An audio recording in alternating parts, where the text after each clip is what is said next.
Gracias a Dios por estar aquí reunidos de nuevo, amados. No sé cuántos de los que venimos de fuera de aquí, de este contorno de Yatareni, Donají, de los que estamos fuera y que tenemos que trasladarnos aquí al edificio de la iglesia. ¿Cuántos de ustedes batallaron con el tráfico? Sí, ¿verdad?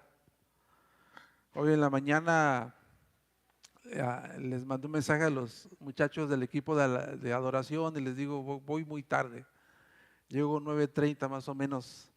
Ya no tuve tiempo ni de pasar por mi suegra ni mi cuñada. Y en el trayecto, en medio de ese caos, el, el antiguo Eduardo quiso brotar. Y, y yo estoy seguro que en el trayecto de ahí del monumento a Juárez aquí, yo creo que les dije a los muchachos del equipo de adoración, creo que Dios le aumentó una rayita más a mi santificación, en mi paciencia. Yo creo que Dios trabaja con todos nosotros de diferentes maneras. Vamos a orar antes de pasar al mensaje, hermanos. Padre, gracias te damos en esta tarde, Señor, te agradecemos por el tiempo que nos concedes de nuevo, Señor, poder estar aquí. Es una bendición, Señor, poder estar aquí y ir a tu palabra. Cuán bendición ha sido, Señor, este libro de los Hechos. De manera personal es un libro que ha estado bendiciendo mi vida de una manera poderosa. He podido ver, Señor, cómo tú trabajas en la iglesia, cómo tu Santo Espíritu produce lo que nosotros no podemos producir. Y Señor, en esta tarde queremos pedirte que ese mismo Espíritu nos dé oídos, mentes receptivas, corazones abiertos para escuchar y recibir tu palabra. Señor, quita toda distracción, todo cansancio que pueda haber en nosotros y ayúdanos a centrarnos en lo que tú tienes que decirnos el día de hoy. Señor, te ruego también por la vida de mi hermano David, que está predicando en Pan de Vida. Ruego que lo uses también de una manera poderosa y que nuestros hermanos también puedan ser edificados por tu palabra. En el nombre de Cristo Jesús. Amén. Vámonos al capítulo 3 de Hechos, amados. Estamos en el capítulo 3 de Hechos. Por ahí van a estar apareciendo las diapositivas, perdón. Y pues la semana pasada, los que estuvimos aquí, vimos un mensaje en el que Lucas nos dio una imagen descriptiva que nos dejó apreciar el estilo de vida de la primera comunidad cristiana. La semana pasada hablamos de eso en el capítulo 2, del versículo 42 al 47. Ahí Lucas nos dio una imagen, vuelvo a repetir, descriptiva, que nos dejó ver muy de cerca y apreciar el estilo de vida de la primera comunidad cristiana. Y pudimos ver que era una iglesia que perseveraba en la enseñanza de la palabra de Dios, que vivían en comunión unos con los otros, en unidad unos con nosotros, en generosidad unos con los otros. Era una comunidad llena del Espíritu Santo. Y como consecuencia, esta comunidad atrajo a los que estaban fuera para unirse a la iglesia. Y crecía, dice el fin del texto en el 48, dice que crecía de manera numérica porque Dios añadía cada día a los que estaban siendo salvos. Entonces, este mensaje, nada más como una remembranza, nos ayudó a nosotros a encontrar ciertas aplicaciones para nosotros como vida de iglesia. Nos ayudó a entender por lo menos tres cosas. Una de ellas fue que el crecimiento y madurez espiritual de una iglesia está relacionado directamente con la enseñanza de la palabra de Dios. Aprendimos eso de la semana pasada. Aprendimos también que la vida comunitaria no es opcional. Es esencial para el crecimiento integral de cada creyente y el crecimiento espiritual y numérico en la iglesia. Es la tercera aplicación que aprendimos, que el crecimiento tanto espiritual y numérico de la iglesia es una obra exclusiva del Espíritu Santo. Y hoy nos vamos al capítulo 3 y el título de este mensaje es, como ustedes están viendo ahí en pantalla, el milagro en la puerta la hermosa. Entonces, vamos a ir leyendo este capítulo. Como primer punto, quiero hablar acerca de el cojo de nacimiento que es sanado en el poder del nombre de Jesucristo. Eso lo encontramos en el versículo 1 al 10. Dale la siguiente, por favor, Juanito. Este es el primer punto del sermón, el cojo de nacimiento que es sanado por el poder del nombre de Jesucristo. Vámonos ahí al versículo 1 al 10. Dice, cierto día Pedro y Juan subían al templo a la hora novena, a la hora de la oración, y había un hombre cojo desde su nacimiento, al que llevaban y ponían diariamente a la puerta del templo llamada la Hermosa, para que pidiera limosna a los que entraban en el templo. Viendo a Pedro y Juan que iban a entrar al templo, les pedía limosna. Entonces Pedro, junto a Juan, fijando su vista en él, les dijo, míranos. Él los miró atentamente, esperando recibir algo de ellos, pero Pedro le dijo, no tengo plata ni oro, pero lo que tengo te doy. En el nombre de Jesucristo, el Nazareno, anda. Y tomándolo de la mano derecha, lo levantó al instante, y sus pies y tobillos cobraron fuerza. Y de un salto se puso en pie y andaba, entró al templo con ellos, caminando, saltando y alabando a Dios. Todo el pueblo lo vio andar y alabar a Dios y reconocieron que era el mismo que se sentaba a la puerta del templo, la Hermosa, a pedir limosna, y se llenaron de asombro y admiración por lo que había sucedido. Wow, que este es el primer milagro apostólico hecho por Pedro, sanando a un cojo de nacimiento por el poder del nombre de Jesucristo. La semana pasada, Lucas, en el capítulo 2, versículo 43, en esa narración, él registra que había muchas maravillas y señales que estaban siendo hechas por medio de los apóstoles. Y este pasaje, el capítulo 3, es uno de esos relatos más detallados de una de esas señales. El capítulo 3. Pedro y Juan, como acabamos de leer, ellos se dirigían al templo a la hora novena. Y ustedes saben que los judíos tenían su manera de medir el horario del día. La hora novena era a las 3 de la tarde. Ellos tenían otros dos tiempos de oración, que era a las 9 y a las 12 del mediodía. Pero la novena era la hora novena eran las 3 de la tarde.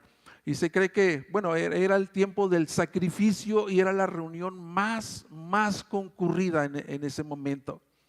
Y Pedro y Juan se encontraron a un hombre cojo de nacimiento que era traído diariamente, no sabemos si por medio de amigos o familiares, pero diariamente era colocado a la puerta del templo la Hermosa, como parte de su rutina de pedir limosna. Yo no sé si alguna vez tú hayas leído este pasaje y te llamó la atención de cómo la Biblia describe a esta puerta que le llama la Hermosa. Bueno, esto es un dato extra. Según el historiador Josefo, esta puerta era impresionante, hermanos. Esta puerta, la Hermosa, era impresionante, su estructura estaba impresionante, por eso se llamaba la Hermosa. Estaba hecha de bronce y medía 22 metros de altura. Era tan grande y pesada que se necesitaban aproximadamente 20 hombres para poder abrirla y cerrarla. Y un lisiado en ese tiempo, quiero hacer un poquito de contexto en cuanto al lisiado, la condición de ese lisiado. Ese lisiado en ese tiempo dependía completamente de la caridad de las demás personas. No existía como hoy tenemos programas de asistencias, programas sociales. Ahí no había absolutamente ningún tipo de ayuda que se ocupara de ellos. Y este lisiado, como otros, estaban prácticamente destinados a la pobreza y su existencia dependía de la ayuda compasiva de otros. Este hombre que estaba físicamente paralizado vivía cada día una monótona rutina sin ninguna esperanza, hermanos, de cambio, sin ninguna esperanza de cambio.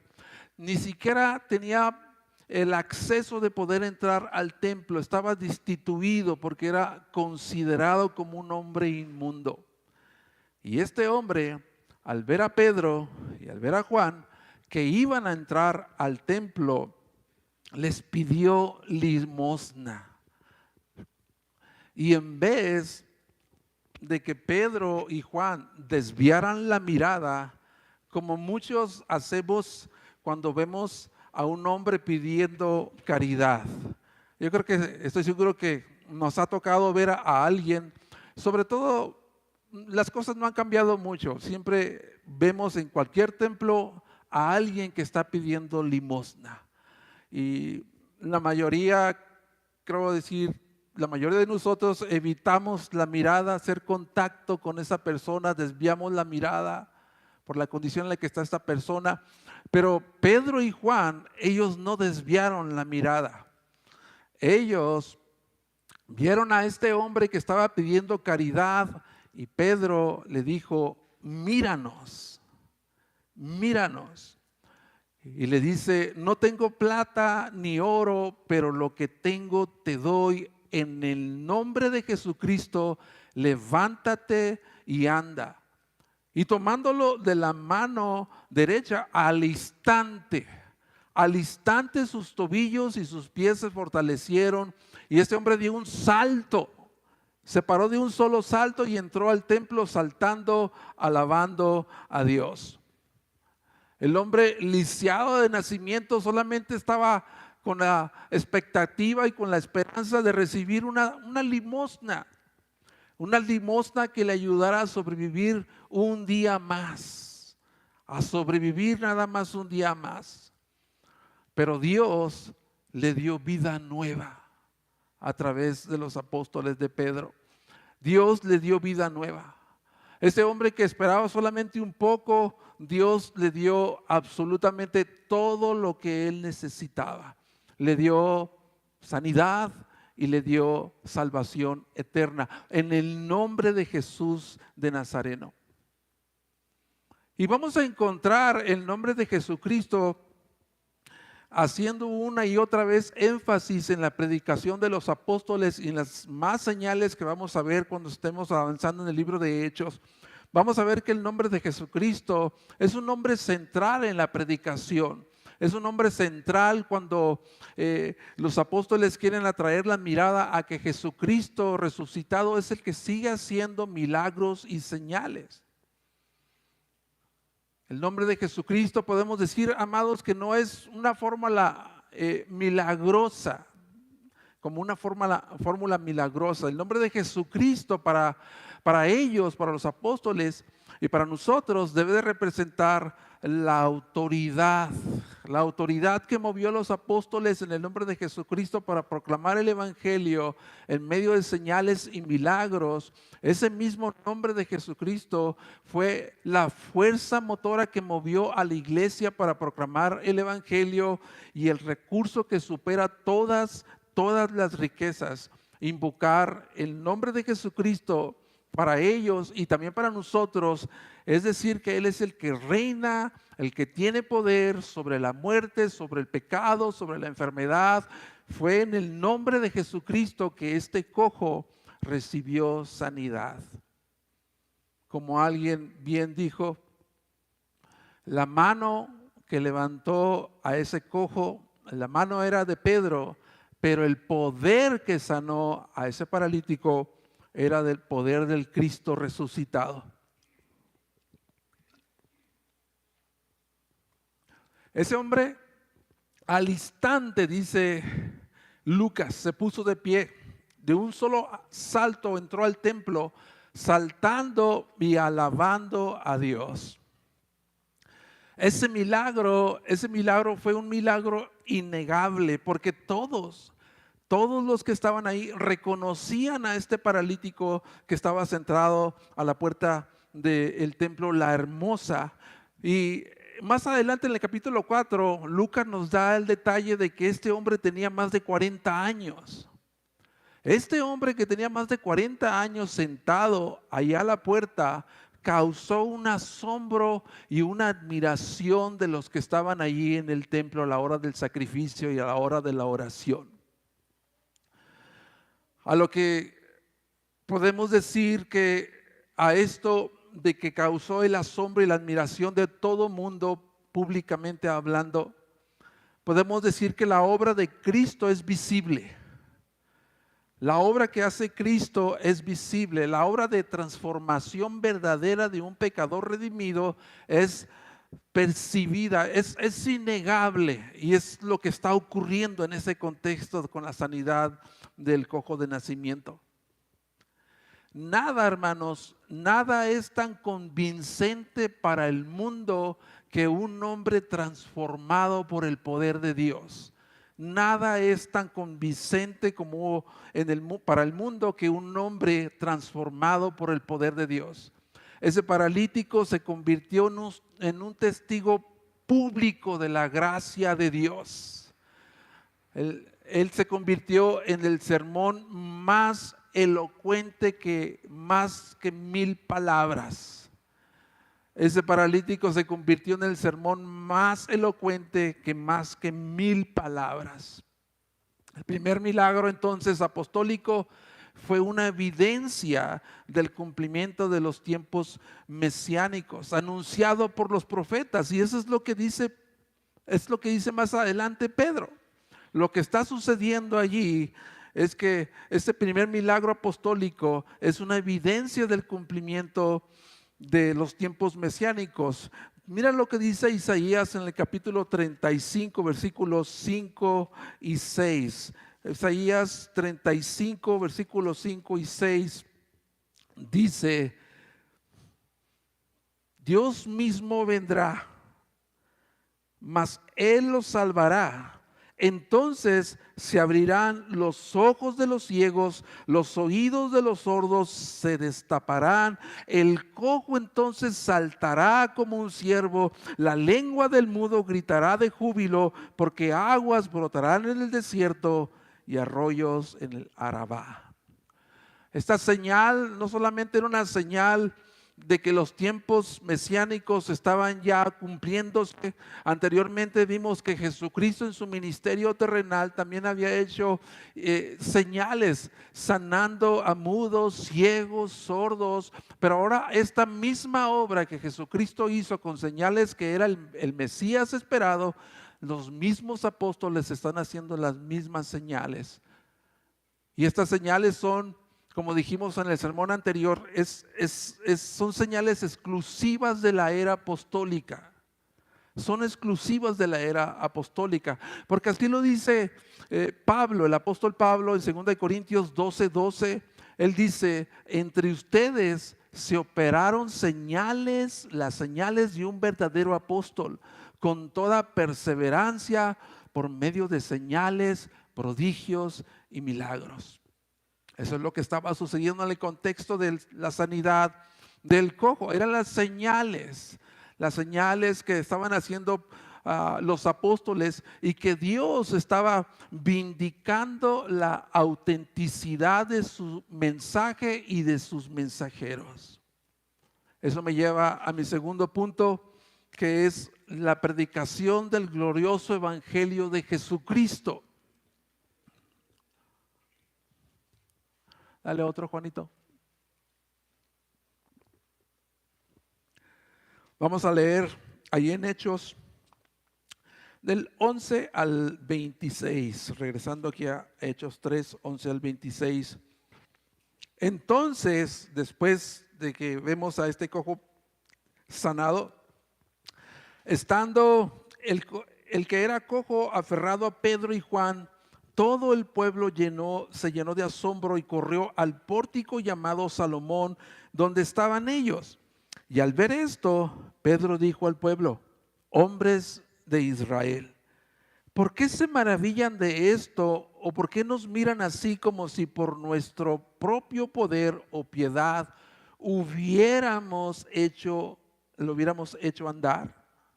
El Dios de Abraham, de Isaac y de Jacob, el Dios de nuestros padres, ha glorificado a su siervo Jesús, al que ustedes entregaron y repudiaron en presencia de Pilato cuando éste había resuelto poner a Jesús en libertad. Pero ustedes repudiaron al santo y justo y pidieron que se les concediera un asesino, y dieron muerte al autor de la vida, al que Dios resucitó de entre los muertos, de lo cual nosotros somos testigos. Dice el 16: por la fe en su nombre, en el nombre de Jesús, lo que ha fortalecido a este hombre, a quien ven y conocen, la fe que viene por medio de Jesús, ha dado a este hombre perfecta sanidad en presencia de todos ustedes. Y ahora, hermanos, yo sé que obraron por ignorancia, lo mismo que sus gobernantes, pero Dios ha cumplido así lo que anunció de antemano por boca de todos los profetas, que su Cristo debía de padecer. Este punto lo vamos a desglosar en dos. Vamos a hablar primero acerca de la identidad de Jesús. Pedro está presentando a los judíos, a su audiencia judía, está dándoles a conocer la identidad de ese Jesucristo, la identidad del Cristo que levantó a este cojo de nacimiento. Por el poder del Cristo resucitado, este cojo ha sido sanado, y es lo que hace enseguida. Él hace una predicación gloriosa del evangelio de Cristo y habla acerca de la identidad de Jesús. Entonces, el hombre que era lisiado de nacimiento y que ahora está sanado, y Lucas dice que este lisiado que está sanado ahora está aferrado a Juan y a Pedro. Está agarrado de ellos, no los quiere soltar. Y de repente este milagro llegó a los oídos de todos los que estaban en el pórtico de Salomón. Este pórtico de Salomón es un lugar enorme, hermano. Es un lugar con dimensiones enormes que puede albergar a miles de personas. Y en el capítulo 4, no me quiero adelantar porque alguien va a predicar el capítulo 4, después de esta predicación de Pedro, se convierten 5,000 personas. Entonces, puedes ver que este pórtico de Salomón era enorme. Había una enorme congregación de personas, miles de personas había ahí. Y Pedro, lleno del Espíritu Santo, se dirige a esa multitud y les dice: hombres de Israel, hombres de Israel, ¿por qué ponen la mirada en nosotros? Y Pedro desvía completamente la mirada y la atención de su audiencia hacia Cristo. Él dice: no ha sido nuestra propia piedad, no ha sido nuestro propio poder o piedad. Esta señal que ustedes vieron a este cojo levantado, sanado delante de ustedes, este milagro innegable delante de ustedes, es la señal, es una obra y es una señal exclusiva del poder de Dios a través de Jesucristo resucitado. Wow, me gusta cómo Pedro quita la mirada de toda esa audiencia para ponerla sobre Cristo. No vemos apóstoles, no vemos a los apóstoles aceptando la gloria. No vemos a esos apóstoles aceptando el crédito, queriendo la fama, queriendo la admiración, queriendo aplausos. Ellos querían que Cristo fuera el único que fuera exaltado.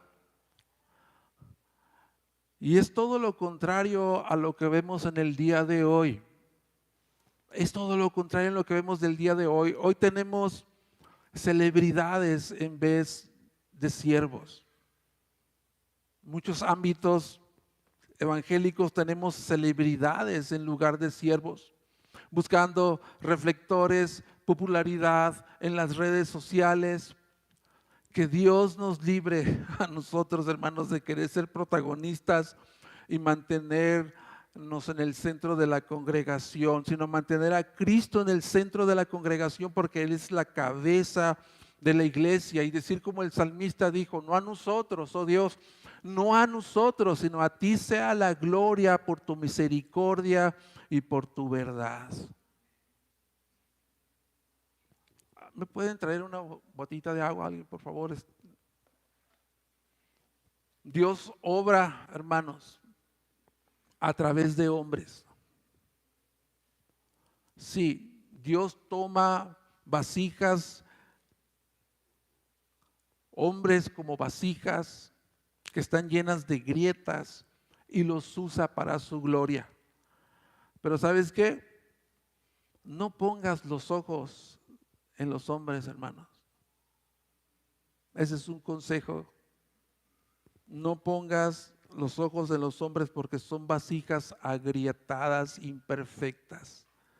Pon la vista en Jesucristo, que es el único perfecto. Gracias, hermano, que es el único perfecto. Perfectamente compasivo, perfectamente bondadoso, perfectamente sabio, perfectamente. Él es el hombre perfecto.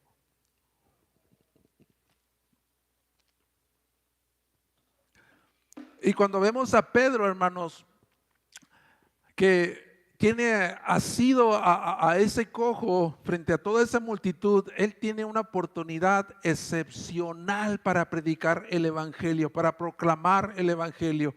Y comienza a predicar su segundo sermón.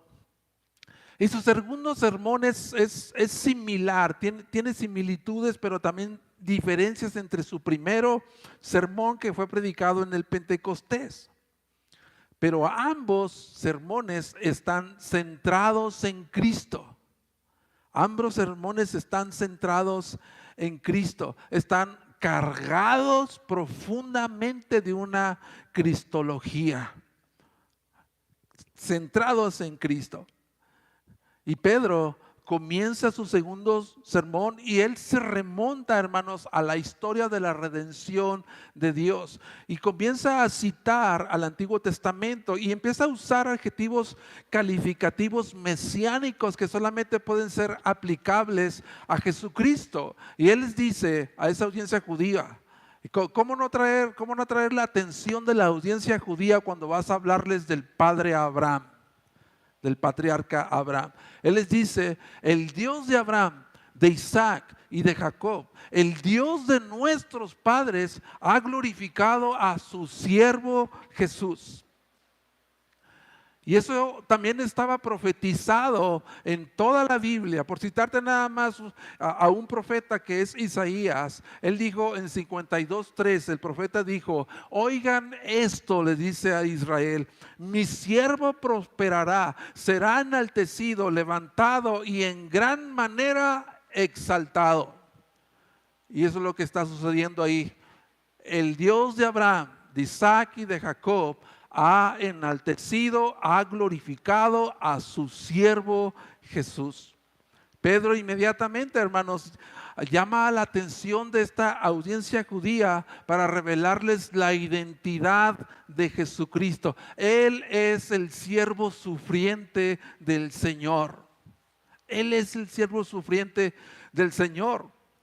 El Dios de los padres patriarcas, ese Dios, nuestro Dios, ha glorificado a su siervo Jesucristo.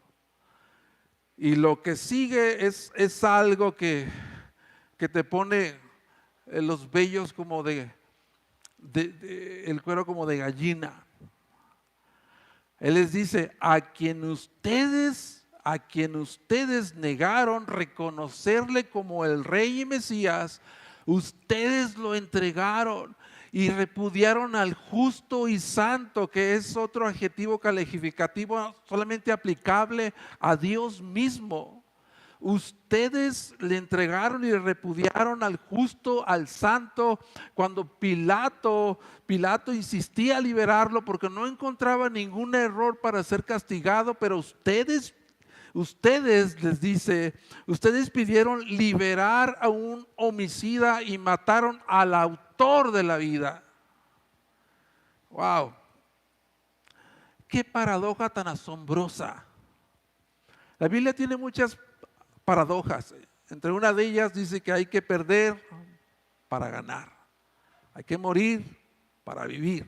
Y esta es una de las paradojas, que un pueblo como el pueblo de Dios pidió que se liberara un homicida para matar al autor de la vida. ¡Qué paradoja! Juan en su evangelio revela que Jesucristo realmente era el autor de la vida. En Juan 1:14 Juan dice, en él estaba la vida y la vida era la luz de los hombres. Pero la muerte no pudo retener al autor de la vida y Dios lo resucitó. Y Pedro dice, y nosotros damos testimonio de su resurrección. Y Pedro es enfático en afirmar de una manera categórica una y otra vez que ese lisiado de nacimiento fue sanado, como dice este texto en el 16, por la fe en el nombre de Jesús, en el nombre de Jesús, la fe que viene por medio de Jesús. Fue un despliegue del poder en el nombre de Jesús, el nombre que es sobre todo nombre que se nombre en los cielos, en la tierra, debajo de la tierra, en el nombre de Jesucristo resucitado, que ese lisiado recibió perfecta sanidad. Wow, perfecta sanidad. Eso es asombroso. Y no solamente recibió perfecta sanidad, sino que recibió una vida transformada por Dios. Pero Pedro también da esperanza a esta multitud. Pedro les dice, pero ustedes obraron por ignorancia.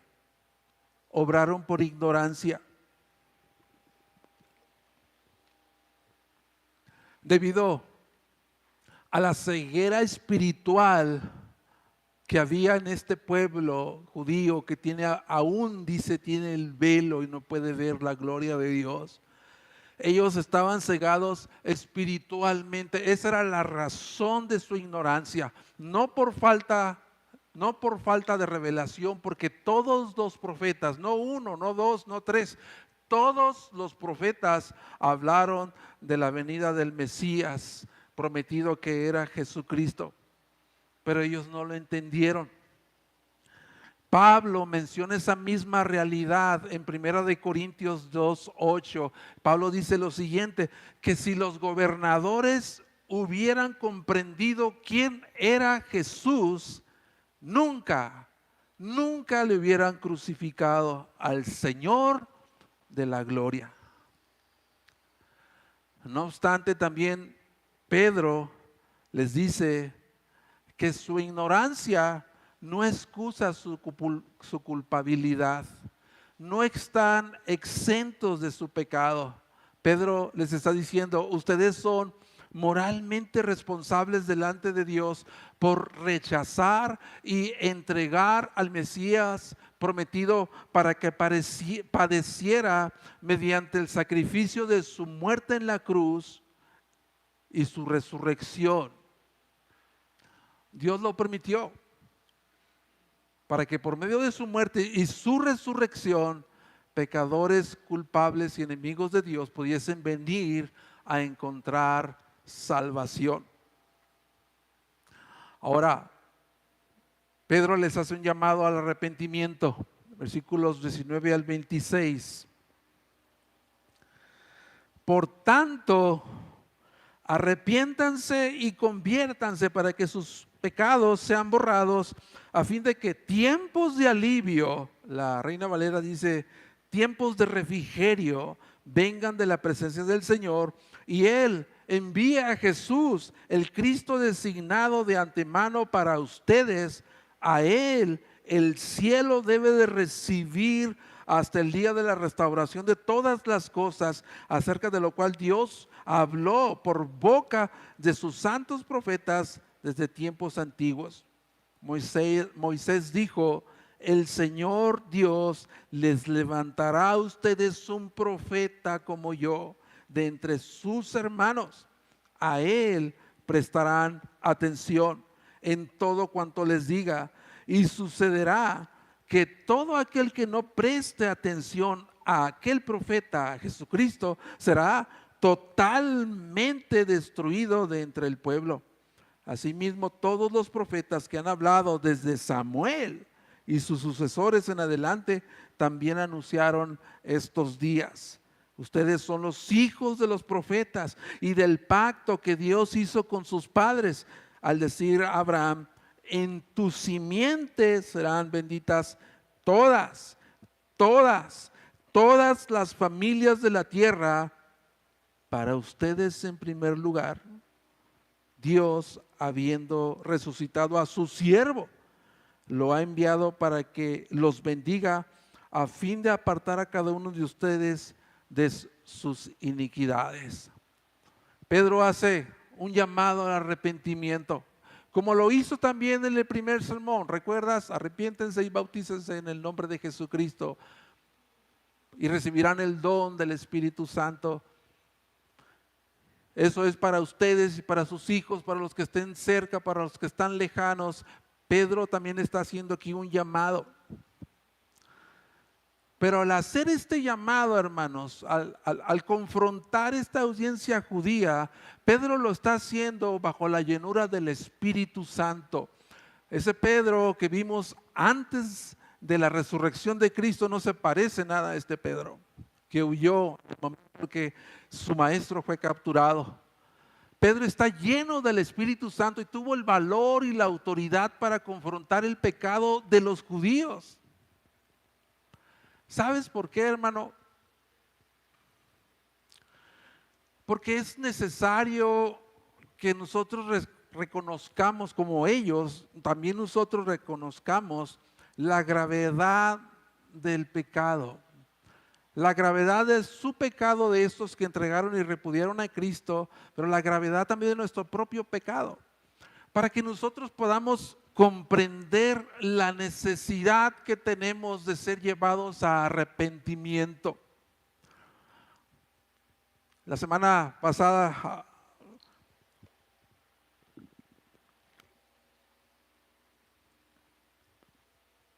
hablé acerca de que Cristo no les dijo: invita a Jesucristo a tu corazón. Él no les dijo eso. Pedro no les está diciendo a esa audiencia: invita a Jesucristo a tu corazón. Pedro primero presenta las malas noticias antes de darle las buenas noticias. Amados, un evangelio que no denuncia el pecado no es evangelio. No es evangelio. Pedro les dijo: arrepiéntanse y conviértanse, vuélvanse a Dios. Y conocemos la mayoría de nosotros el significado de lo que es el arrepentimiento. Esa es la palabra metanoia, que es una palabra compuesta: meta, cambio, noia, mente, un cambio de mente. Es un cambio de mente. El llamado que Pablo les está haciendo a esta audiencia judía no solamente es a sentir culpa, una culpa pesada, sino arrepentirse y convertirse. No es solamente a sentir arrepentimiento, sino un cambio de mente, un cambio de dirección de vida, de volverse de pecado a volverse en obediencia a Dios. Ellos tenían que cambiar su manera de pensar en cuanto a la persona de Jesucristo. Lo habían considerado como un impostor, como un blasfemo, como un engañador, como alguien digno de muerte. Y Pedro les está diciendo, perdón, arrepiéntanse y conviértanse. Es un llamado a ellos y también a nosotros de rendirnos completamente a Jesucristo, de rendir nuestras vidas, de someter nuestras vidas como un acto de rendición a Jesucristo como nuestro suficiente Salvador y Señor. Y para ellos, Cristo, Señor y Mesías enviado por Dios. Pedro, de manera similar también a su primer sermón del Pentecostés, menciona bendiciones. Él no solamente está acusando de culpabilidad a su audiencia judía, él también menciona bendiciones que se desprenden de creer en Jesucristo como suficiente Salvador. Él dice, para que sean borrados sus pecados, a fin de que tiempos de alivio, me gusta más la Reina Valera que dice tiempos de refrigerio, vengan de la presencia del Señor. Y aquí está el corazón del Evangelio, hermanos. Este es el corazón del Evangelio. El Evangelio denuncia el pecado. El Evangelio nos confronta con el pecado, pero también lanza una oferta de perdón por gracia. Ese es el corazón del Evangelio. Y amados, ¿qué mayor tiempo de refrigerio pudiese recibir los que han sido salvos? Saber que hemos sido restaurados a la comunión con Dios, que hemos recibido un descanso, un alivio de la carga del peso de nuestra condenación por nuestros pecados. Ahora tenemos paz en Jesucristo, hemos sido perdonados, todos nuestros pecados han sido perdonados. Dios los ha lanzado al fondo del mar y ha prometido que jamás se va a acordar de ellos. ¿Qué refrigerio sin igual para nosotros? Qué refrigerio sin igual. Y hay más de la obra que Él nos ha dado como un refrigerio, como un alivio para nosotros. Hemos sido sellados por el Espíritu Santo. Hemos recibido la adopción como hijos de Dios. Tenemos la promesa de vida eterna reservada en los cielos para nosotros, que no se marchita, que nos ha concedido una vida nueva, abundante en Cristo. No hay comparación, amados. No hay comparación tan glorioso refrigerio que hemos recibido solamente por pura gracia de Dios. Alguien dijo que los cristianos deberían ser las personas más alegres, más gozosas, más felices por el refrigerio que hemos recibido de parte de Dios.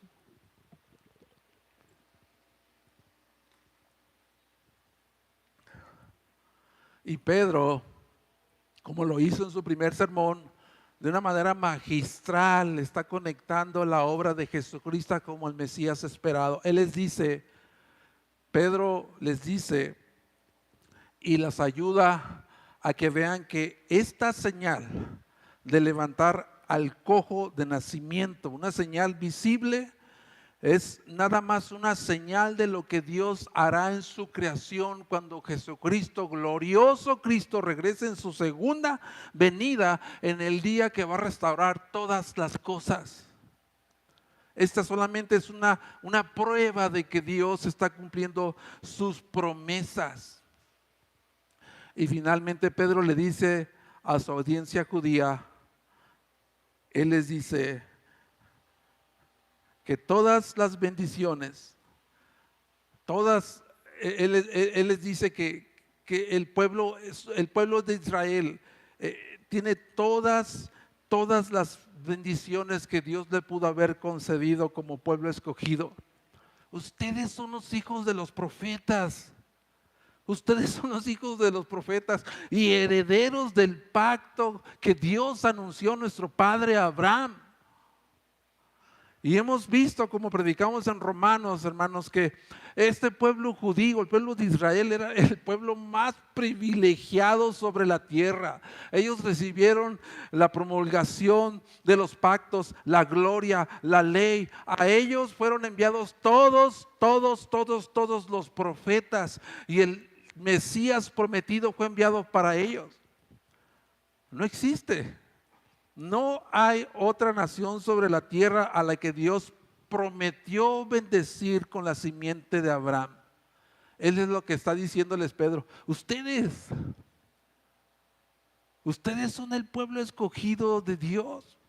No hay otra nación sobre la tierra en la cual Dios primeramente a ustedes les está enviando salvación por medio del Mesías prometido. Es para ustedes en primer lugar. Y de nuevo, está identificando a Jesucristo como la simiente de Abraham, como el siervo de Dios, como el justo y el santo, que murió y resucitó y ha sido exaltado a la diestra de la gloria de Dios. Pero lo más asombroso, que ahí Pedro nos incluye a ti y a mí, porque esa promesa hecha para ellos se extiende a todas las familias de la tierra, para que tanto como ellos, el pueblo de Dios, como nosotros seamos apartados del pecado y vivamos dedicados, consagrados para la honra, servir y amar y vivir para la gloria de Dios. Qué bendición tenemos, amados. Qué bendición tenemos nosotros de veras. Póngase de pie.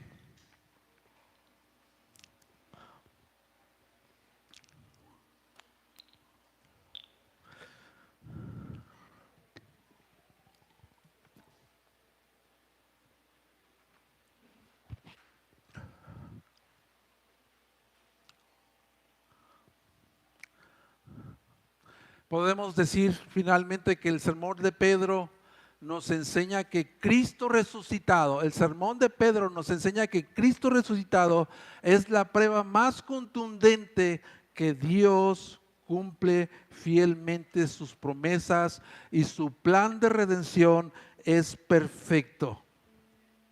Cristo es el corazón de las Escrituras. Cristo es el hilo dorado que recorren todas las Escrituras. El Antiguo Testamento es la promesa, el Nuevo Testamento es el cumplimiento de esa promesa. Que el Cristo resucitado no solamente vino, amados, para cumplir profecías que están en este libro. Él no vino no solamente para cumplir profecías, Él vino a transformar vidas. El cojo en la puerta de la hermosa, hermanos, es la imagen del mundo pobre, impotente, perdido en la miseria. Este cojo representa eso. El cojo en la puerta de la hermosa representa la imagen del mundo, un mundo impotente, perdido en la miseria. Pero también el cojo de nacimiento nos recuerda la condición espiritual de toda la humanidad sin Cristo, que solamente está extendiendo una mano y recibiendo las migajas y las limonas de un mundo que está corrompido en su pecado. El cojo de nacimiento representa a toda la humanidad, pero también nos representa a nosotros. Nos representa a nosotros. Su incapacidad era parte de su condición natural desde su nacimiento. Nos recuerda la realidad de que todos nosotros sin Cristo nacimos espiritualmente lisiados, paralizados por el pecado. No tenemos acceso a Dios. Eso éramos tú y yo sin Cristo. Es lisiado a la puerta de la hermosa, del templo de la hermosa, que después tuvo acceso al templo para adorar a Dios y que por primera vez en 40 años de una vida de miseria pudo acercarse al lugar de adoración, nos muestra también la realidad espiritual de la salvación. Es el Evangelio de Cristo, hermanos. Es el Evangelio de Cristo, de Jesucristo resucitado, que nos lleva hacia adentro, al lugar de la adoración, nos da acceso a la presencia de Dios. Y gracias a Dios, los que conocemos a Cristo, ya no somos mendigos a la puerta del templo, sino ahora somos hijos. Somos hijos que pueden entrar a su presencia para adorarle en espíritu y en verdad. El hombre incapacitado de nacimiento que recibió perfecta sanidad nos recuerda, hermanos, esta mañana que Jesucristo puede levantar a cualquier hombre de la miseria y darle vida nueva. Porque hay poder en el nombre de Jesucristo. Hay poder en el nombre de Jesucristo para levantar al más perdido de los hombres. Y nosotros como iglesia, amados hermanos, debemos estar dispuestos a ver la necesidad de los que están allá afuera perdidos sin Cristo y extender esa mano compasiva como lo hicieron Pedro y Juan. Y que el mundo sepa, amados hermanos, que en el nombre poderoso de Jesucristo hay salvación, perdón de pecados y vida eterna.